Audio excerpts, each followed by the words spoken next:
একজন খুনির নাম দিয়ে আবারও স্লোগান দেই, একজন খুনির নাম দিয়ে আবারও দেয়ালে লিখন হয়,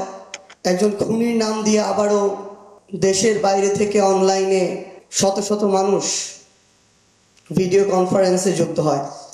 আমরা আসলে আমাদের বিবেকবোধের এত ন্যূনতম পর্যায়ে গিয়েছি, যখনই এই বিষয়গুলো নিয়ে কথা বলা এখন শুরু করি, আসলে ভিতর থেকে যে আবেগ কাজ করে,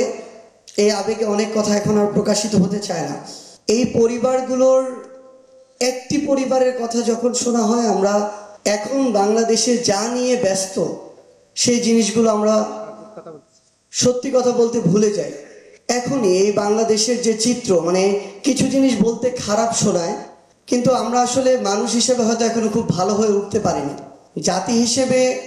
এখনো স্বার্থের বাইরে বের হতে পারিনি, যে এখানে দেশের কি হলো, মানুষের কি হলো, এগুলো চিন্তা করা আমাদের সময় নেই। মাঝে মাঝে আসলে আমাদের নিজেদেরকে,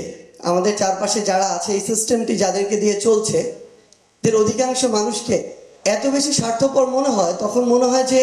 এই যে এত এত মানুষ জীবন দিল, রক্ত দিল, এত পরিবারের এত হাহাকার, এগুলোর আসলে যে ফলটা প্রত্যাশা আমরা করছি, এই ফলটার দিকে আমরা যেতে পারবো কিনা।